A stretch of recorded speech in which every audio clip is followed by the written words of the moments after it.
মির্চি নিবেদন গল্প gold mine. গল্প গোল্ড মাইন। বইটির সত্ত্ব আনন্দ পাবলিশার্স প্রাইভেট লিমিটেড কর্তৃক সংরক্ষিত। মদ্যপান, ধূমপান ও মাদক সেবন স্বাস্থ্যের পক্ষে ক্ষতিকর।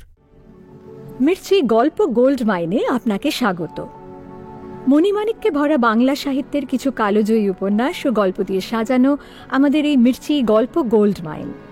শুনছেন সুনীল গঙ্গোপাধ্যায়ের লেখা বাংলা ক্লাসিক উপন্যাস প্রথম আলো। নাট্যরূপ অর্পিতা চট্টোপাধ্যায়, পর্ব পরিচালনায় দেবলীনা, প্রযোজনায় ভিজুয়াল অডিও। শুরু হচ্ছে প্রথম আলো।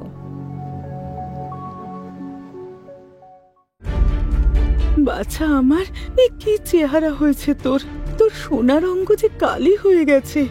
মা, তুমি আমাকে নিয়ে যেতে এসেছ, কিন্তু মা তো মারা গেছেন 17 বছর আগে। আচ্ছা ডাক্তারবাবু, আমার মাথা ঠিক আছে? পাগল ছাগল হয়ে যাব না তো? সেরকম তো কোনো লক্ষণ দেখলাম না। মরা মানুষ কি সত্যি ফিরে আসতে পারে?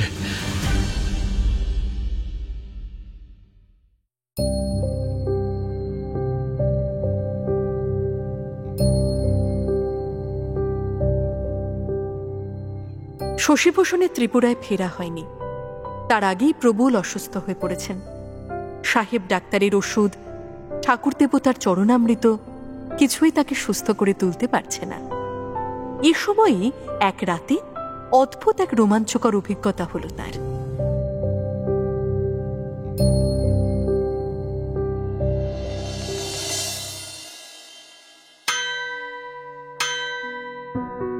রাত তখন অনেক। সমস্ত বাড়ি ঘুমন্ত নিঝুম পুরী। পথে কোনো গাড়ি ঘোড়ার আওয়াজ নেই। তার ঘর একেবারে অন্ধকার করা হয় না। এক কোণে একটি সেজ বাতি জ্বলে। দরজা খোলা, মেঝের ওপর মাদুর পেতে শুয়ে আছে কে একজন। প্রতি রাতেই বাড়ির কেউ না কেউ থাকে এই ঘরে। আজ যে রয়েছে সেও এখন গভীর ঘুমে। শোনা যাচ্ছে তার নিঃশ্বাসের শব্দ। হঠাৎ শশীভূষণ জেগে উঠলেন। স্পষ্ট দেখলেন দরজা পেরিয়ে ঘুমন্ত মানুষটির পাশ দিয়ে এগিয়ে আসছে একজন রমণী। শোনা যাচ্ছে ঝুমঝুম ধ্বনি। নূপুরের ধ্বনি নয়, মনে হয় যেন কোমরে গোঁজা চাবির গোছার শব্দ। রমণীটি মধ্যবয়স্কা, লাল পেড়ে গরদের শাড়ি পরা, কপালে বড় একটা টিপ।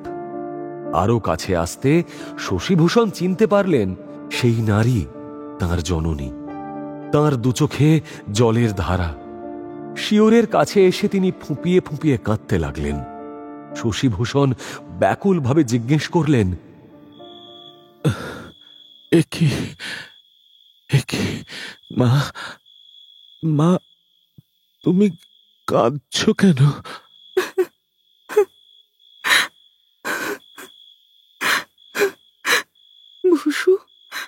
ভূষুরে, বাছা আমার, এ কি চেহারা হয়েছে তোর? পিঠ যে এক হয়ে গেছে বাবা। কার্তিকের মতন অমন সুন্দর ছেলে তুই, তোর সোনার অঙ্গ যে কালি হয়ে গেছে। মা, আমার যে কিছু খেতে ইচ্ছে করে না, কিছু মুখে দিতে পারি না। আমি আর পারছি না মা, আর পারছি না। আমি এইভাবেই শেষ হয়ে যাব। না না, অমন কথা বলে না। সোনা আমার, মানিক আমার। জননী তখন শশীভূষণের কপালে স্নেহময় স্নিগ্ধ হাত বোলাতে লাগলেন। শশীভূষণও মায়ের হাতের ওপর হাত রাখলেন। তিনি মায়ের কনিষ্ঠ সন্তান, সবচেয়ে আদরের সন্তান। মা তার মাথায় হাত বুলিয়ে ঘুম পাড়াতেন বাল্যকালে, কিন্তু এখন ঘুম আসবে না। শশীভূষণ জিজ্ঞেস করলেন, মা, তুমি আমাকে নিয়ে যেতে এসেছ? আমাকে সঙ্গে নিয়ে চলো, সঙ্গে নিয়ে চলো। ছেলের মুখে এ কথা শুনে হাত থেমে গেল মায়ের। সঙ্গে সঙ্গে ইতস্ততভাবে বললেন, আমি আমি তোকে কোথায় নিয়ে যাব? না না না না, অমন কথা বলে না সোনা। আমি এক লক্ষ্মী ছাড়ি, ছেলের অসুখে সেবাও করতে পারলুম না গো। দুঃখে যে আমার বুক ফেটে যায়। বসু, বসু, তুই ভালো হয়ে যাবি বাবা। কিছু খেতে ইচ্ছে করে না তোর? আচ্ছা, এক কাজ করবি, কাঁচা বেল পুড়িয়ে শরবত করে দিতে বলবি, তাতে মুখে রুচি হবে। আর তারপর ফেনা ভাত খাবি। মা, মা, মা, তুমি আমার জন্য রান্না করে দাও, রান্না করে দাও। তারপর আর কিছু নেই। শশীভূষণ জ্ঞান হারালেন কিংবা চোখ অন্ধকার হয়ে গেল। অবচেতনের গভীরে ডুবতে ডুবতেও তিনি মাকে আটকানোর জন্য বলে চললেন, মা গো, চলে যেও না, চলে যেও না, চলে যেও না, চলে যেও না, চলে যেও না। কিন্তু ঢেউয়ের পর ঢেউ এসে তাঁর চৈতন্যকে গ্রাস করে নিল। সম্পূর্ণ জ্ঞান হারালেন শশীভূষণ। শশীভূষণ আবার যখন জাগলেন, তাঁর সর্বাঙ্গ ঘামে ভেজা। এতদিন শরীর নাড়াচাড়া করেননি, এখন দ্রুত পাশ ফিরে মাকে দেখতে চাইলেন। কোথায় কে? সেজবাতির আলোয় দেখা যাচ্ছে শূন্য ঘর। মেঝেতে যে শুয়ে আছে তার নিঃশ্বাস শোনা যাচ্ছে একইভাবে। শশীভূষণের বুক ধুকপুক করতে লাগল। খানিক আগে যা দেখলেন তিনি তাই নিয়ে ভাবতে লাগলেন।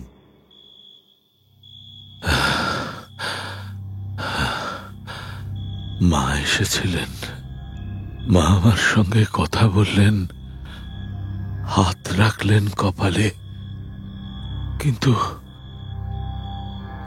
মা তো মারা গেছেন 17 বছর আগে। তখন তো আমি নেহাত ছোট কিশোর। তবে এটা কি স্বপ্ন? তা কি করে হবে? মায়ের হাত ধরেছিলাম আমি, সে যে বাস্তব হাত। এখনো যেন মায়ের হাতের সেই সুবাস, সেই আদর পাচ্ছি। তাহলে শশীভূষণ আর চিন্তা করতে পারলেন না। মাথায় যন্ত্রণা হচ্ছে, কিন্তু চিন্তা কি করে বন্ধ করা যায়? মায়ের সঙ্গে তার যে কথাগুলি হয়েছিল সেগুলিই মাথার মধ্যে ঘুরতে লাগলো বারবার, যেন একটা কবিতা মুখস্থ করা হচ্ছে। একটাও শব্দ এদিক ওদিক করা যাবে না। এইভাবে কতক্ষণ কাটলো কে জানে। একসময় শশীভূষণের খুব তৃষ্ণা পেল। তিনি অস্ফুট স্বরে বললেন,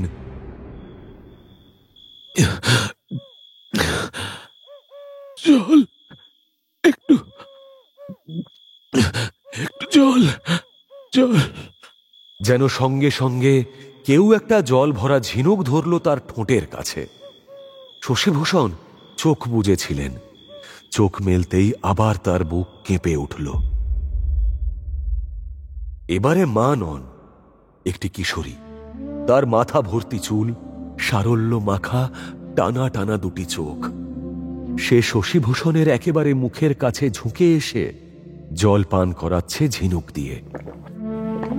এই কিশোরীটিকে চেনেন না তিনি, তবে প্রথম দিন সিঁড়ি দিয়ে পড়ে যাবার পরে একে দেখেছিলেন। এর এক হাতে ছিল এক গুচ্ছ সাদা ফুল। কে এই কিশোরী? এও কি অলিক?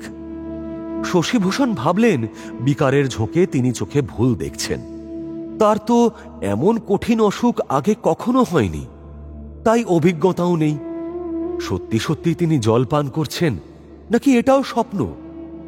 অথচ যেন তার তৃষ্ণা মিটে যাচ্ছে। কষের ধার দিয়ে গড়িয়ে পড়ছে জলের রেখা।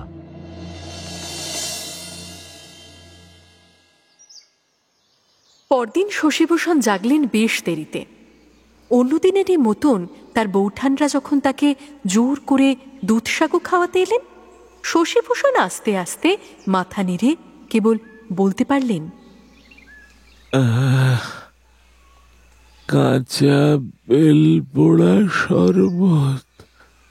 কাঁচা বেল পোড়ার শরবত। বেল জোগাড় করার জন্য বাজারে ছুটতে হলো না। এ বাড়ির বাগানেই বেল গাছ আছে। 2টি বেল পুড়িয়ে খানিকক্ষণের মধ্যেই শরবত করে আনা হলো। চুকচুক করে পুরো 1 গেলাস শরবত পান করলেন এই রোগী। 11 দিন পর তার পেটে কিছু খাদ্য গেল। পরদিন তিনি ফেনা ভাতও খেতে পারলেন কয়েক চামচ। কিছুটা জ্বালানি পেয়ে শশীভূষণের মস্তিষ্ক যন্ত্রটি সজাগ হল। তার যুক্তিবোধ ফিরে এলো। যুক্তি দিয়ে তাই ভাবতে লাগলেন,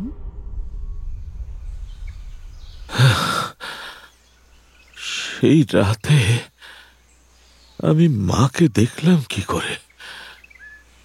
17 বছর আগে যিনি মারা গেছেন তিনি ফিরে আসছেন। এও কি সম্ভব? আচ্ছা, ধরা যাক আত্মার কোনো লয় ক্ষয় নেই, কিন্তু সেই আত্মা কি আবার শরীর ধারণ করতে পারে? পরনে শাড়ি, হাতের গয়না, কোমরে চাবির গোছা, এগুলি তো জড় পদার্থ। এরাও রূপ ফিরে পেল। মায়ের যে কাঁকন জোড়া এখন বড় বৌঠানের হাতে, সেই কাঁকনই আবার মায়ের হাতে ফিরে যাবে। তাহলে সবটাই স্বপ্ন। অথচ আমি মায়ের সঙ্গে কথা বলছি, হাত ছুঁয়েছি। তার অনুভূতি তো মিথ্যে নয়, বরং বাস্তবের মতো সত্যি। তবে যারা ভূত প্রেত দেখে, ঠাকুর দেবতাদের দেখতে পায়, যারা ঈশ্বর দর্শনের কথা বলে, সেগুলো মিথ্যে নয়। ওই যে কিশোরী মেয়েটি, সে কি এ বাড়িরই কোনো মৃত আত্মীয়া? শশীভূষণ দোলাচলের মধ্যে রইলেন। তিনি মেনে নিতে পারছেন না, অথচ অস্বীকার করারও উপায় নেই। স্বপ্ন কি এত তীব্র হতে পারে? মায়ের প্রত্যেকটি কথা তার মনে আছে। কাঁচা বেলপোড়ার শরবতের কথাটা কি করে স্বপ্ন হবে? শশীভূষণ কোশমিন কালে বেল পছন্দ করেন না। বেলের পানাকে তিনি মনে করতেন বিধবাদের পানীয়। মা এসে তাকে বলে গেলেন, আর সত্যি সত্যি বেলের শরবত তার সহ্যও হল। ফেনা ভাতও দিব্যে মুখরোচক। মা এসে বলে গেলেন সঠিক পথ্যের কথা। সিঁড়ির তলায় যে কিশোরীটি তাকে পড়ে থাকতে দেখে সবাইকে ডাকল, শেষ রাতে যে এসে জলপান করিয়ে গেল, সেও আসলে অশরীরী। সেই দৃশ্যগুলি আবার ভাবলেই রোমাঞ্চ হয়। স্বপ্ন না অলৌকিক দর্শন, এই দ্বিধার নিষ্পত্তি করতে পারলেন না শশীভূষণ। দক্ষিণেশ্বরে রামকৃষ্ণ ঠাকুর নামে কালী মন্দিরের এক পুরুত আছে। সে নাকি কালী প্রতিমাকে জীবন্ত দেবী হিসাবে দেখতে পায়। সে দেবীর সঙ্গে কথা বলে, হাসে। আগে এসব কথা শুনে শশীভূষণ অবজ্ঞায় ঠোঁট বেঁকিয়েছিলেন। তার মতে ওসব পাগলামি ছাড়া আর কিছুই নয়। এবারে অবশ্য ত্রিপুরা থেকে ফিরে শশীভূষণ শুনতে পাচ্ছেন যে নববিধান ব্রাহ্ম সমাজের নেতা কেশবচন্দ্র সেন আর তাঁর চেলারা নাকি খুব মাতামাতি করছেন ওই রামকৃষ্ণ ঠাকুরকে নিয়ে। কেশববাবু উচ্চ শিক্ষিত, বিলাতে বক্তৃতা দিয়ে কলকে পেয়েছেন। খ্রিস্টের ভক্ত বলেও এখানকার পাদ্রীরাও তাকে সমর্থন করে। কিন্তু সেই কেশববাবু এক গ্রাম্য পুরুতের ভেলকি দেখে ভুললেন। কেশববাবু পরীক্ষা করে যাচাই করে নিশ্চয়ই দেখেছেন। তাহলে কি সবটাই ভেলকি নয়? মনের এক বিশেষ অবস্থায় এরকম দিব্য দর্শন সম্ভব? শশীভূষণ নিজের কাছে নিজে অস্বীকার করতে পারছেন না যে একটা কিছু ব্যাখ্যার অতীত অলৌকিক ঘটনা ঘটে গেল তার জীবনে। মা এসে তার কপালে হাত বুলিয়ে দিয়ে গেলেন, পথ্যের ব্যবস্থা করে দিয়ে গেলেন। তারপর থেকেই শশীভূষণ অনেক সুস্থ বোধ করছেন। এটা কি নিছক স্বপ্ন হতে পারে? অন্যদিকে চন্দননগরের বাগান বাড়িতে রবি তার নতুন দাদা আর নতুন বৌঠানের সঙ্গে গান বাজনা গল্প কবিতা নিয়ে মেতে রয়েছেন। বিলাত যাত্রা অসমাপ্ত রেখে ফিরে আসার দুঃখ ভুলে ভারী আনন্দে কাটাতে লাগলো দিন। জ্যোতি দাদাকে প্রায়ই কলকাতায় যাতায়াত করতে হয়। তিনি একটি নতুন ব্যবসার পরিকল্পনায় মেতেছেন। নানাবিধ লোকসানের ব্যবসায় জ্যোতিরিন্দ্রনাথের খুব উৎসাহ। তিনি সকালবেলা চলে যান, সন্ধ্যের আগে ফিরতে পারেন না। সারা দিনমান নতুন বৌঠানের সঙ্গী শুধু রবি। তারা কখনো গল্প করে মুখোমুখি বসে ঘন্টার পর ঘন্টা, কখনো ছুটোছুটি করে বাগানে, কখনো গলা মিলিয়ে গান করে, কখনো গাছ থেকে ফল পাড়ে, কখনো ঘাটের সিঁড়িতে বসে থাকে জলে পা ডুবিয়ে। নতুন বৌঠান যখন বনের মধ্যে ঝুলনায় দোলেন, রবি তখন গুচ্ছ গুচ্ছ ফুল তুলে এনে ফুলো ডোরে সেটাকে সাজিয়ে দেয়। যখন তারা গান করে না, গল্প করে না, তখন তারা চুপ করে পরস্পরের দিকে চেয়ে শুধু বসে থাকে। সেই নৈঃশব্দ অনেক বাংময়। সন্ধেবেলা অন্ধকার নদীতে ছলচ্ছল শব্দ হয়। চলন্ত নৌকাগুলিতে দেখা যায় বিন্দু বিন্দু আলো। যে আলোটি খুব কাছে এগিয়ে আসে, সেদিকে উৎসুকভাবে তাকিয়ে থাকে ওরা দুজন। ওই বুঝি জ্যোতিরিন্দ্রনাথ ফিরে এলেন। ইদানিং তিনি বোটে যাওয়া আসা করছেন, কিন্তু প্রত্যাশা পূর্ণ হয় না। জ্যোতিরিন্দ্রনাথের প্রায়ই দেরি হয়। ওদিকে ভবানীপুরে মায়ের বলা পথ্য খেয়ে অনেকটা সুস্থ হলেও এখনো শশীভূষণের হাঁটার ক্ষমতা হয়নি। তবে নিজে উঠে বসতে পারেন। 2-3টি বালিশে ঠেস দিয়ে তিনি বসে থাকেন পা ছড়িয়ে। কথা বলতে ইচ্ছে করে না, বই পড়তেও ইচ্ছে করে না। এক এক সময় তিনি দরজার কাছে ভরতকে দেখতে পান। সে নিজে থেকে কাছে আসে না, আর শশীভূষণও তাকে ডাকেন না। কোনো কিছু নিয়ে চিন্তা করতেও তাঁর ক্লান্তি বোধ হয়।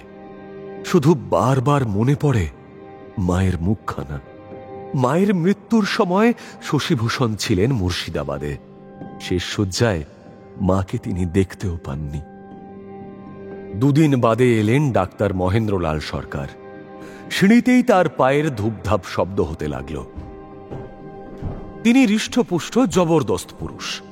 নাকের নিচে কাবুলি বিড়ালের লেজের মতন গোঁফ, মাথায় বাবরি চুল, তাতে সামান্য পাক ধরেছে। তাকে ঘিরে প্রচলিত হয়েছে নানান কাহিনী। মেডিকেল কলেজের নামজাদা ছাত্র ছিলেন। এমডি পাশ করেছিলেন প্রথম হয়ে। অ্যালোপ্যাথ ডাক্তার হিসেবে টক্কর দিয়েছিলেন সাহেব ডাক্তারদের সঙ্গে। অত্যন্ত সরব নাস্তিক, ভূত ভগবান হোমিওপ্যাথি সম্পর্কে ঠাট্টা বিদ্রুপ করতেন প্রকাশ্যে। হোমিওপ্যাথির প্রতি তাচ্ছিল্য প্রকাশ করতে তার জুড়ি ছিল না। তিনি যুক্তিবাদ ও বিজ্ঞানে বিশ্বাসী। এদেশীয়দের মধ্যে বিজ্ঞান চর্চার প্রসারের জন্য তিনি Indian association for the cultivation of science নামে সংস্থা স্থাপন করেছেন। কিন্তু ইতিমধ্যে তার জীবনে এক আকস্মিক রূপান্তর ঘটে গেছে। যিনি ছিলেন হোমিওপ্যাথির ঘোর শত্রু, সেই তিনি এখন অ্যালোপ্যাথি ছেড়ে হোমিওপ্যাথি ডাক্তার হয়েছেন। মহেন্দ্রলালকে হোমিওপ্যাথিতে দীক্ষা দেন রাজেন দত্ত। তিনিও এক বিচিত্র কর্মপুরুষ। তালতলায় প্রখ্যাত ধনী দত্ত পরিবারের সন্তান রাজেন্দ্রবাবু অনেক ব্যবসা বাণিজ্যের সঙ্গে জড়িত। শিক্ষিত মানুষ, অনেকগুলি ভাষা জানেন, গ্রিক ও হিব্রু পর্যন্ত। তিনি হঠাৎ শখের হোমিওপ্যাথি ডাক্তার হলেন। তার মতে, এই দেশের দরিদ্র জনসাধারণের জন্য হোমিওপ্যাথি আদর্শ চিকিৎসা। তিনি লক্ষপতি।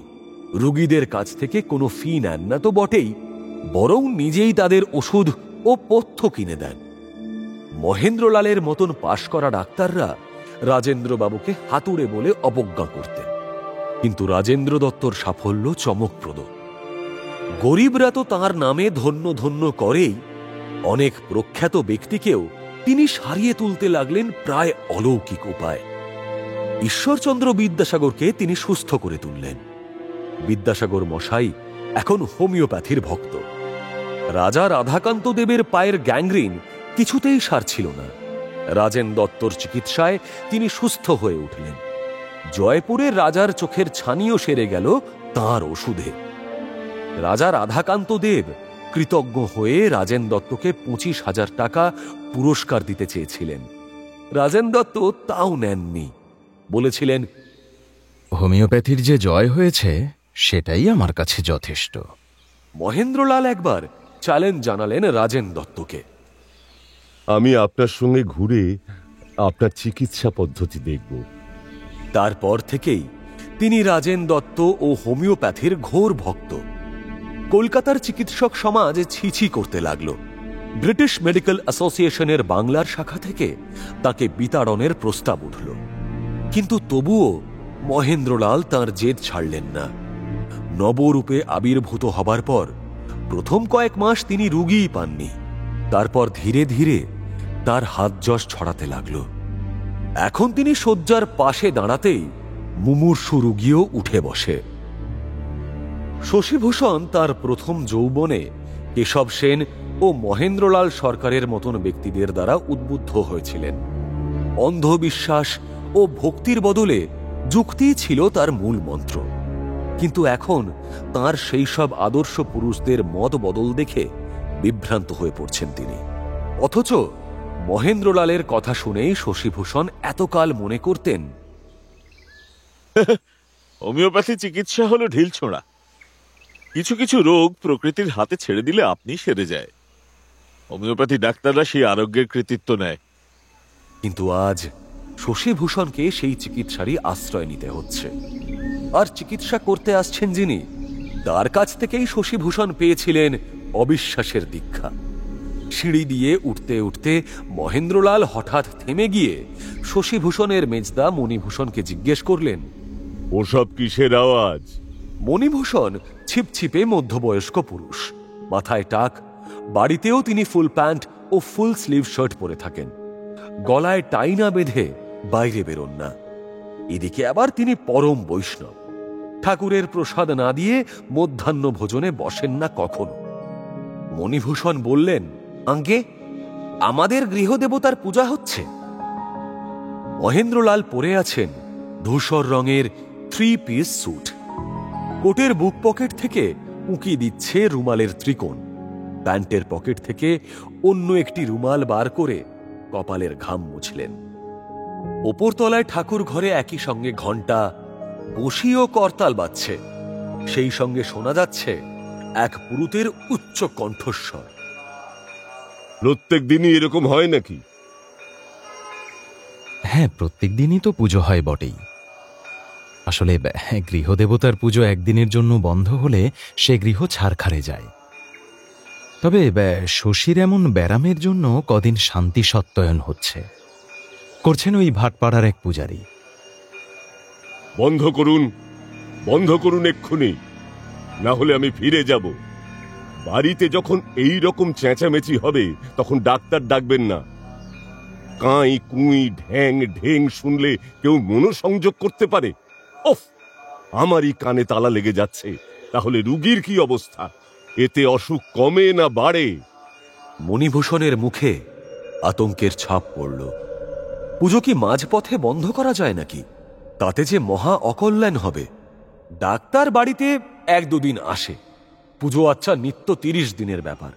তিনি বললেন, ডাক্তারবাবু, আপনি দোতলার বৈঠকখানার ঘরে বসে একটু বিশ্রাম গ্রহণ করুন, পান তামাক খান, আর 8 ঘন্টার মধ্যেই আরতি শেষ হয়ে যাবে। আমি রুগী দেখতে এসে পান খাই না, তামাকও খাই না। আমার বিশ্রামের কোনো প্রয়োজন নেই। আমার সময়ের দাম আছে। ওই খোল কত্তালের ঝ্যানঝ্যানানি যদি বন্ধ না করেন তাহলে আমি এক্ষুনি চলে যাচ্ছি। আমার দ্বারা চিকিৎসা হবে না। মহেন্দ্রলাল সত্যি সত্যি চলে যাচ্ছেন দেখে মণিভূষণ ভয় পেয়ে গিয়ে হাত জোড় করে বললেন, না না, দাঁড়ান দাঁড়ান, আমি পুরুত মশাইকে একবার বলে দেখি। সিঁড়িতেই দাঁড়িয়ে রইলেন মহেন্দ্রলাল। মণিভূষণের এক কর্মচারী ছুটে গেল ঠাকুর ঘরে। সেখানে কিছুটা বিতর্ক হয়ে গেল। আজ 3 জন পুরুত উপস্থিত। তাঁরা পুজো থামাতে রাজি নন। কোনো গৃহস্বামী তাদের কখনো এমন অনুরোধ করেননি। কর্মচারীটি ডাক্তার মহেন্দ্রলাল সরকারের নাম করায় একজন পুরোহিত বললেন, ওরে বাবা, সেই পাষণ্ডটা এসেছে। সে এক চাঁদরের গুন্ডা। এরপর ঠাকুর ঘরে এসে সে আমাদেরই না চর্চাপড় মারে। পুজো চলুক, কিন্তু বাজনাগুলো সব থামাও, মনে মনে মন্ত্রপাঠ করো। সারা বাড়ি স্তব্ধ হতে একটা স্বস্তির শ্বাস ছেড়ে মহেন্দ্রলাল বললেন, আপদের শান্তি। চলুন এবার রুগী দেখা যাক। শশীভূষণের ঘরের দরজার কাছে এসেও ঢোকার আগে একটুক্ষণ দাঁড়িয়ে রইলেন মহেন্দ্রলাল। কোমরে 2 হাত দিয়ে সেনানায়কের ভঙ্গিতে তিনি যেন সৈন্য শিবির পরিদর্শন করছেন। শশীভূষণও আধশোয়া হয়ে দেখতে লাগলেন তার যৌবনের এই এক নায়ককে। শুধু চিকিৎসক তো নন, তিনি যুব সমাজের এক শ্রেণীর মুখপাত্র। বহু কুসংস্কার ভাঙতেও তিনি বদ্ধপরিকর। বাড়ির সকলে এদিক সেদিক থেকে কৌতূহলে উকি মেরে আছে। এই বিতর্কিত ও প্রসিদ্ধ চিকিৎসকটিকে অনেকেই সচক্ষে দেখতে চায়। মহেন্দ্রলাল ধমক দিয়ে বললেন, এত ভিড় কেন? সবাইকে সরে যেতে বলো। ঘরের জানালাগুলো সব খুলে দাও। মিট সেফের উপর আত খাওয়া দুধের গেলাস, সক্রি প্লেট সরাতে পারোনি আগে থেকে?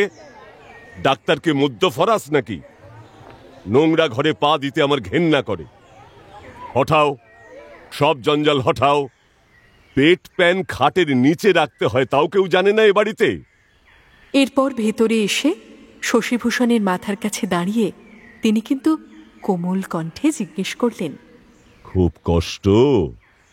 কোথায়? মাথায়? প্রায় সিংহাসনের মতন একটি সুদৃশ্য কেদারা এনে দেয়া হলো ডাক্তারের বসবার জন্য। তিনি বসলেন না, দাঁড়িয়েই জিজ্ঞেস করলেন, শুনলাম তুমি ত্রিপুরায় থাকো, সেখানে মশা কেমন? মশা আছে অনেক। জল কেমন? পাহাড়ি জায়গার জলে পেটের রোগ হয়। অনেকেরই পেটের রোগ আছে ডাক্তারবাবু। আগে কোনো কঠিন রোগ হয়েছিল? শেষ কবে ডাক্তার দেখিয়েছ? না না, আমার কখনো কঠিন রোগ হয়নি। হ্যাঁ, অন্তত 15-16 বছর কোনো ডাক্তারের ওষুধ খাইনি আমি। রোগ না হোক, দুর্ঘটনা হয়নি? দুর্ঘটনা? হ্যাঁ, ঘোড়া থেকে একবার পড়ে গিয়েছিলাম। সেও 12-13 বছর বয়স। হ্যাঁ, তখন। মহেন্দ্রলাল পালঙ্কের মাথার দিকটা ঘুরে এসে অন্য পাশে একটি কাচের আলমারিতে রাখা বইগুলি দেখতে লাগলেন মন দিয়ে। তারপর চেয়ারটিতে বসে শশীভূষণের একটি হাত টেনে নিয়ে ধ্যানস্থির মতো হয়ে বসে রইলেন কিছুক্ষণ। ঘরের মধ্যে এখন উপস্থিত শুধু শশীভূষণের 2 দাদা। ওরা নিজেদের মধ্যে কিছু একটা কথা শুরু করতেই মহেন্দ্রলাল রাগে চোখ লাল করে সেদিকে তাকিয়ে হুঙ্কার দিয়ে বললেন, চুপ! এরপর তিনি শশীভূষণের জিভ, চোখ, হাঁটুর গ্রন্থি ও অন্যান্য অঙ্গ প্রত্যঙ্গ পরীক্ষা করে দেখবার পর স্বস্তির নিঃশ্বাস ফেললেন। রোগীর দালালদের বললেন, আমার হাত ধোয়ার জন্য গরম জল আনাও। বাড়ির লোক গরম জল আনতে ছুটল, আর তিনি শশীভূষণের দিকে তাকিয়ে বললেন, তোমার অসুখের যা বিবরণ শুনেছিলাম, অবস্থা সেরকম সংকটজনক নয়। 3 দিনের ওষুধ দিচ্ছি, সে ওষুধ আমার সঙ্গেই আছে। এর পরের ওষুধ আমার চেম্বার থেকে নিয়ে আসতে হবে।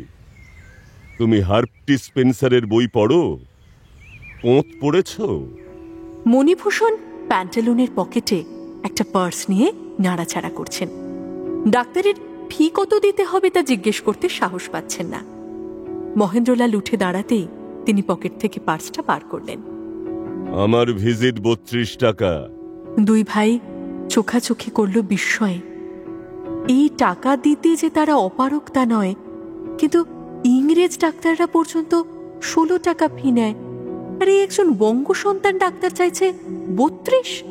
সবাই জানে অ্যালোপ্যাথদের তুলনায় হোমিওপ্যাথদের ফি অনেক কম। মণিভূষণ দ্বিধান্বিতভাবে পার্স খুলতেই মহেন্দ্রলাল বললেন, এখন থাক, 3 দিন পর রুগী নিজে আমার চেম্বারে যাবে পরের ওষুধ নিতে। যদি ও যেতে না পারে তাহলে আমার 1 পয়সা চাই না। রোগ না সারিয়ে মহিন সরকার পয়সা নেয় না। এই কলকাতা শহরে কতকগুলান গুয়োর বেটা ডাক্তার আছে, রুগীদের চিকিৎসা না করে রোগ পুষে রাখে আর বারবার ভিজিট নেয়। রক্তচোষা বদের ধারী। 3 দিনের মধ্যে ছেলেটা যদি উঠে দাঁড়াতে না পারে তাহলে আমি নিজেই আবার আসব। মহেন্দ্রলাল এবার যখন চলে যাবেন বলে উঠে দাঁড়িয়েছেন, তখন হঠাৎ শশীভূষণ বললেন, মশাই, আপনি কি খুব ব্যস্ত? আপনাকে একটা দুটো প্রশ্ন জিজ্ঞেস করতে পারি? মহেন্দ্রলাল ফিরে ভ্রু কুঞ্চিত করে তাকালেন। কয়েক পলক পর বললেন, বিলক্ষণ পারো। রুগীর যদি প্রশ্ন থাকে ডাক্তার অবশ্যই শুনবে, কিন্তু ডাক্তারই যে প্রশ্ন করে যাবে এমন তো কোনো আইন নেই। শশীভূষণ মিনতিপূর্ণ নয়নে দাদাদের দিকে তাকিয়ে বললেন, তোমরা একটু বাইরে যাবে? ওরা দুজন বেরিয়ে যাওয়ার পর মহেন্দ্রলাল নিজেই দরজা ভিজিয়ে দিয়ে ফিরে এলেন। শশীভূষণ খানিকটা ইতস্তত করে বললেন,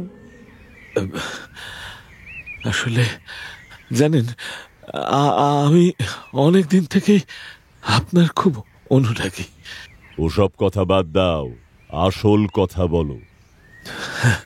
হ্যাঁ বলছি, কয়েকদিন আগে আমার অবস্থা এখন তখন ছিল।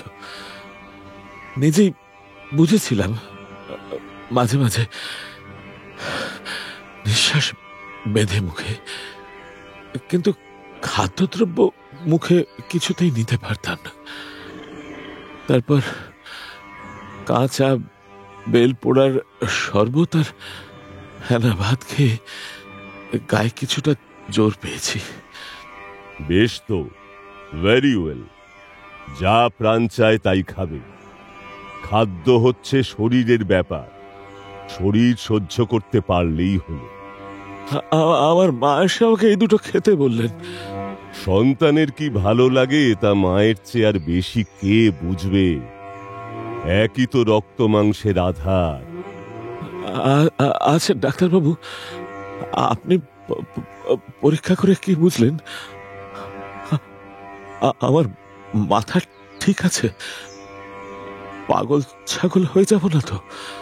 সেরকম তো কোনো লক্ষণ দেখলাম না, ঠিকই আছে। তোমার কথাবার্তাও স্বাভাবিক। আমার মা মারা গেছেন 17 বছর আগে, তবু মা আমার কাছে এসেছিলেন, আমাকে এই খাবারের কথা বলে গেলেন। মহেন্দ্রলাল এবার গার্হ দৃষ্টি ন্যস্ত করলেন তার এই রোগীর মুখে। কোনো মন্তব্য না করে চুপ করে রইলেন। শশীভূষণ লজ্জিতভাবে ঈষৎ কাঁপা গলায় বললেন, আমি এসব কথা আমি অন্য কাউকে বলতে পারি না। নিজে এসব বিশ্বাস করিনি কোনোদিন। আপনি নিশ্চয়ই বলবেন আমি স্বপ্ন দেখেছি, কিন্তু ডাক্তারবাবু, আমি আপনাকে এখন যেমন দেখতে পাচ্ছি, মাকেও ঠিক সেইভাবেই দেখেছি। মাকে ছুঁয়েছি। দেখেছো, বেশ ভালো কথা, তাতে ক্ষতি তো কিছু হয়নি। কিন্তু আমার বিশ্বাসের সংকট নিয়ে আমি যে খুব অশান্তিতে আছি ডাক্তারবাবু, সর্বক্ষণেই চিন্তা। আচ্ছা, মরা মানুষ কি সত্যি ফিরে আসতে পারে? না, পারে না। স্বয়ং ভগবানের সাধ্য নেই মরা মানুষকে ফেরাবার, কিন্তু মানুষ পারে। মানুষ তৈরি করে নিতে পারে অনেক কিছু। খুব তীব্রভাবে চাইলে হারানো বাপ মাকেও চোখে দেখতে পারে। গয়াতে যারা পিণ্ডি দিতে চায় তারা নাকি বাপ ঠাকুরদার হাত দেখতে পায়। জ্বরের ঘোরে লোকে বিলকি ছিলকি বলে, চোখেও নাকি কাকে কাকে দেখে।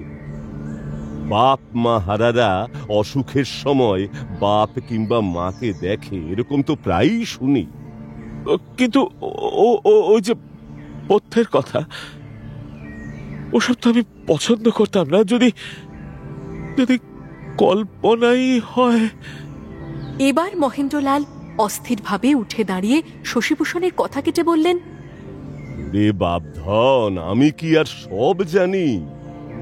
আমার কিছু মতামত আছে বটে, কিন্তু তা এখন বলার সময় নয়। তোমার শরীর দুর্বল, হজম করতে পারবে না। ভূতের পথ্যি খেয়ে তোমার গায়ে তাগিদ এসেছে, অতি উত্তম কথা। এ নিয়ে দুশ্চিন্তা করার তো প্রয়োজন দেখি না। সুস্থ হয়ে ওঠার পর আমার কাছে ছুটি ছাটার দিনে এসো, তোমায় অনেক গপ্প শোনাব। মহেন্দ্রলালের একটা কথাই শুধু শশীভূষণের মনে লেগে রইল। তীব্রভাবে চাইলে হারানো বাপ মাকেও মানুষ আবার তৈরি করতে পারে। তার মানে মা সেদিন নিজের থেকে আসেননি। তার সেই বাস্তব রূপ, তার সন্তান মানে আমারই মন গড়া। তাই যদি হয়, তাহলে মাকে আবার তো ফিরিয়ে আনা যেতে পারে। বাবা আর মা পৃথিবী ছেড়ে চলে গেছেন মাত্র 6 মাসের ব্যবধানে, কিন্তু বাবার সঙ্গে কখনো তেমন নৈকট্য বোধ করেননি শশীভূষণ। বাবা ছিলেন খাঁটি জমিদার, ভোগী ও বিলাসী, কখনো নিষ্ঠুর, কখনো উদার। প্রজাদের ওপর উৎপীড়ন করেছেন, আবার তাদের জন্য দিঘিও কাটিয়ে দিয়েছেন। স্কুল বানিয়েছেন, এক একদিন অতি কৃপণ, আবার এক একদিন দাতা। ছেলেরা কেউ বাবার মতন হয়নি। বড় 2 ছেলে জমিদারি বিক্রি করে দিয়ে এখন ব্যবসায়ী। তারা কূটকৌশলী, নিপুণ সংসারী। তাদের চরিত্রে বড় ধরনের কোনো ব্যঞ্জনা নেই। আর ছোট ছেলে হয়েছে মাস্টার। শশীভূষণ তার বাবার সঙ্গে সাহস করে কথাই বলতে পারেন না। খুব ছোট বয়সেও বাবা তার কনিষ্ঠ পুত্রটিকে কখনো আদর করেছেন এমন স্মৃতি নেই শশীভূষণের। কিন্তু মায়ের কথা আলাদা। এত বড় এক পরিবারের কর্ত্রী ছিলেন তিনি, তবু তিনি ছিলেন ভারী কোমল স্বভাবের। তার ব্যক্তিত্ব ছিল স্নিগ্ধ ছায়াময়। কৈশোরে শশীভূষণ যখন বারমুখ হতে শুরু করেছিলেন, মায়ের কাছে আসবার সময় পেতেন না, তখনও মা প্রতি রাত্রে তাঁর ঘরে এসে বলতেন, সারাদিন যে তোকে একবারও দেখিনি ভূষু, ছেলেকে একবার না দেখলে আমি শুতে যাই কি করে বলতো? এই পরিবার থেকে বিচ্ছিন্ন হয়ে গিয়েছিলেন শশীভূষণ। নিজের সম্পত্তির ভাগটুকু নেওয়া ছাড়া দাদাদের সঙ্গে বিশেষ সম্পর্ক রাখেননি। মৃত মা বাবার কথা মনে পড়েনি অনেক দিন। এখন মায়ের জন্য একটা দারুণ টান অনুভব করছেন। সন্ধ্যের পরই চোখ বুজে তীব্র মনোসংযোগে মাকে ফিরিয়ে আনবার চেষ্টা করতে লাগলেন। জেগে রইলেন প্রায় সারা রাত, কিন্তু আর কোনো অলৌকিক দর্শন হল না। গভীর অভিমানে তার বুক ভরে যায়। কেন কেন মা আসবেন না? কপালটা জ্বালা করে। মা কি বুঝতে পারছেন না যে তিনি এসে আর আর একবার একবার হাত রাখলে তার সন্তান কতটা শান্তি পেত? নিজের বয়স, বাস্তব বুদ্ধি, এতদিনের বিশ্বাস সব ভুলে অবুঝ শিশুর মতন শশীভূষণ ফিস ফিস করে ডাকেন, মা মা ও মা, মা গো, মা গো।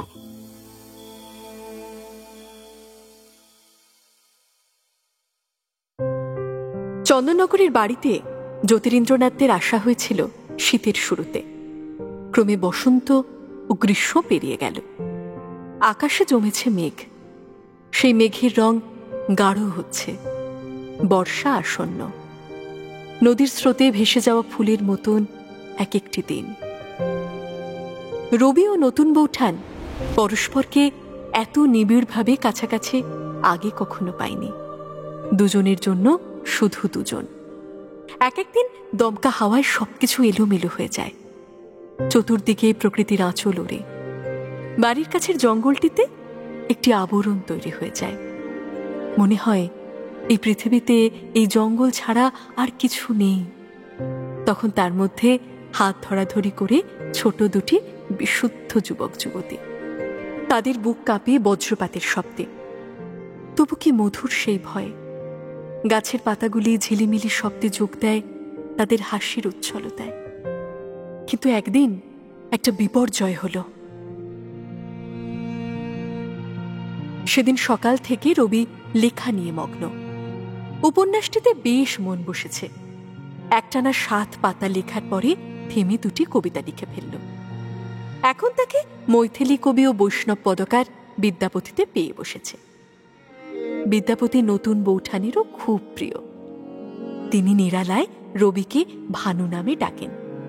রবি ভানু সিংহ ছদ্মনামে ব্রজবুলিতে বেশ কয়েকটি কবিতা লিখে ফেলেছে।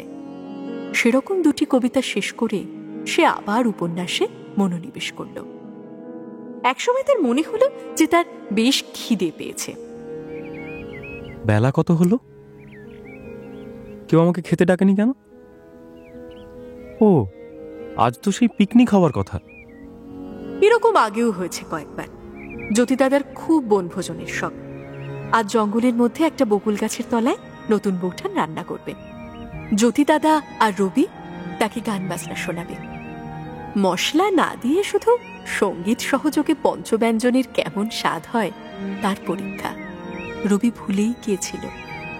ইস, জ্যোতিদাদা বৌঠান নিশ্চয়ই ওখানে বসে আছেন, কিন্তু আমাকে এতক্ষণ ডেকে পাঠাননি কেন? কাগজপত্র এলোমেলো ভাবে ছড়িয়ে রবি ছুটে বেরিয়ে গেল বাড়ি থেকে। জঙ্গলের মধ্যে নির্দিষ্ট জায়গাটিতে গিয়ে সে আরো অবাক হল। উনুন সাজানো আছে, কিন্তু আগুন ধরেনি। রান্নার সরঞ্জাম ও দ্রব্য পরিপাটি করে গুছিয়ে রাখা হয়েছে, কিন্তু ছোঁয়া হয়নি কিছুই। একটা মোড়ায় পাথরের মূর্তির মতন বসে আছেন কাদম্বরী। জ্যোতিদাদার কোনো চিহ্ন নেই। রবি ঝপ করে হাঁটু গেড়ে বসে পড়ে হাত জোর করে বলল, ক্ষমা করো, ক্ষমা করো নতুন বৌঠান, আমি ভুলে গিয়েছিলাম। আমাকে তুমি একবারটি ডাকলে না, আমি লেখা নিয়ে ডুবেছিলাম। কাদম্বরী যেন রবির কথা শুনতেই পেলেন না। যেমন পাথরের মতো বসেছিলেন, বসেই রইলেন।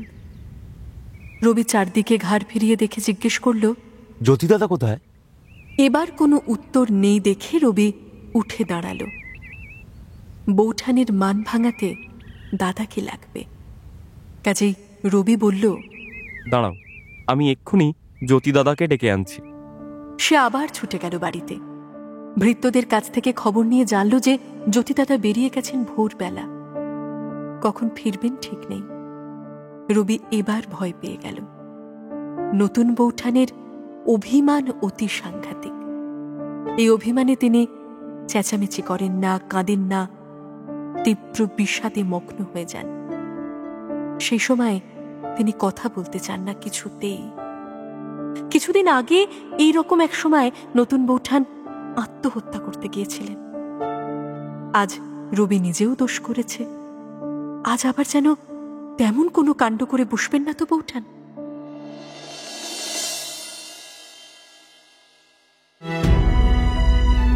কাদম্বরী অভিমানিনী, কিন্তু সে অভিমান গুমড়ে ওঠে তার বুকের মাঝে।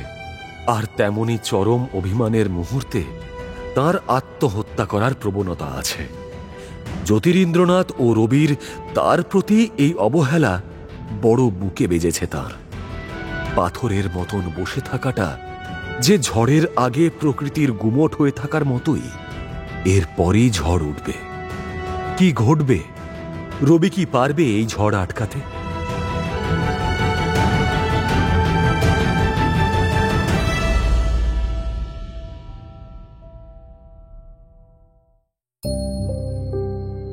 মির্চি গল্প গোল্ডমাইনে শুনছেন সুনীল গঙ্গোপাধ্যায়ের লেখা প্রথম আলো। উপস্থাপনায় শিবাশিস বন্দ্যোপাধ্যায়। নাট্যরূপ অর্পিতা চট্টোপাধ্যায়, পর্ব পরিচালনায় দেবলীনা, মুখ্য চরিত্রে কথক অর্ঘ্যমাল্য মাইতি ও পিয়ালি পাঠক, রবি সৌমেন চক্রবর্তী, শশীভূষণ রূপন দাশগুপ্ত, শশীভূষণের মা গার্গীহর চট্টোপাধ্যায়, মহেন্দ্রলাল নরেন ভট্টাচার্য। এছাড়াও রয়েছে অন্যান্য শিল্পীবৃন্দ। আবহ সঙ্গীত জয় ঘোষ, প্রযোজনায় ভিজুয়াল অডিও, সৃজনশীল পরিচালনায় ইন্দ্রাণী চক্রবর্তী। শুনলেন মির্চি গল্প গোল্ডমাইন, সুনীল গঙ্গোপাধ্যায়ের লেখা প্রথম আলো।